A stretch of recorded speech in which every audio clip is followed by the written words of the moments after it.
Each day, consumers are exposed to over 3,000 advertising messages.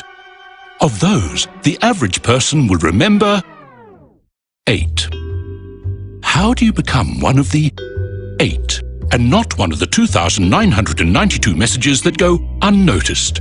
You find out what stands out. We already know that 71% of people prefer buses with advertising as opposed to those without. People actually like ads placed on buses. Consumers actually notice bus advertising more than other outdoor formats. And that 67% of people registered bus advertising as more noticeable because of one simple fact. It moves. When something moves, instinct forces us to look at it. A reaction left over from the prehistoric age where watching out for predators was crucial for survival. Ingrained, unconscious behavior makes people look at your ads. Basically, we've done bus ads for 10 or 12 years now, and for us, it's always proven to be a billboard. I know I like them. I got a pair on. Runs 18 hours a day, 7 days a week. They're like a billboard that stays in one spot. We've got a number of them out there. We've done just the back, a full wrap, a twin wrap. I mean, we have probably 5 or 6 buses out there all the time, and for us as a small independent business, it's a very inexpensive way to advertise to the host city all the time. We're pretty well committed, and we've been doing it for 10 or 12 years, and we'll be probably doing it for the next 10 or 12 years. Hi, my name is Barbara Phillips, and I'm a professor at the Edwards School of Business at the University of Saskatchewan. Today, I'd like to talk to you a little bit about the research and what we know about what makes transit, taxi, and cart advertising so effective. The first thing that we know from the research is that this type of advertising is excellent in terms of spatial targeting. So spatial targeting just means that these ads can go places geographically that other ads can't. And so that means that your ads are going to stand alone, they're not going to be in the middle of a bunch of clutter, and also they are going to be seen over and over again in places where people aren't expecting them, and that increases awareness.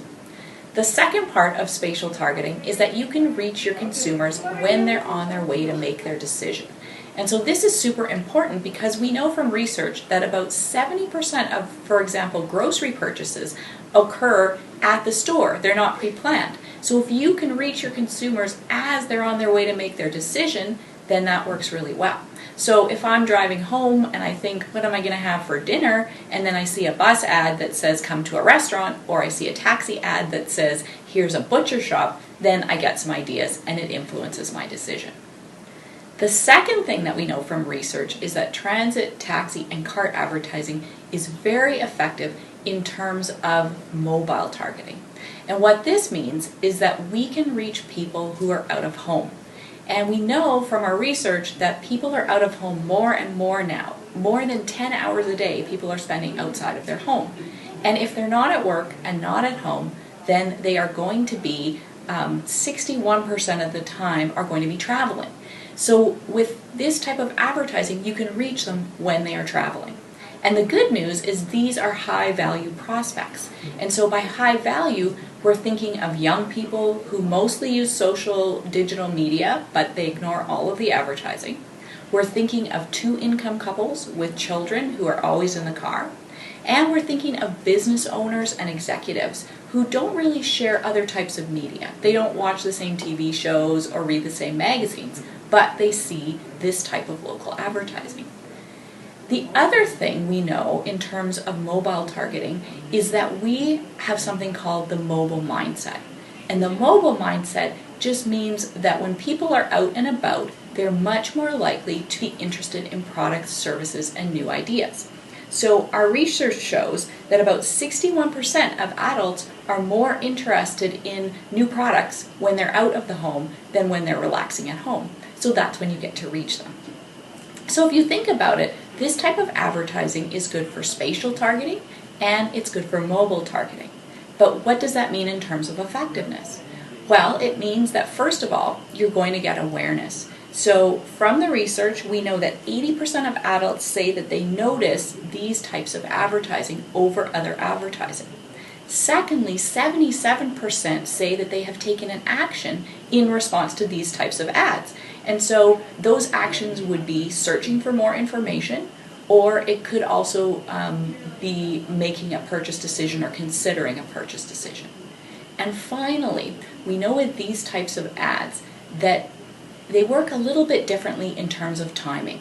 So for most ads, they work slowly over time to build sales. But for these types of ads, research has shown that they can be effective in increasing sales in the first week. And that effectiveness does not decline over the campaign period. They looked at 4 weeks.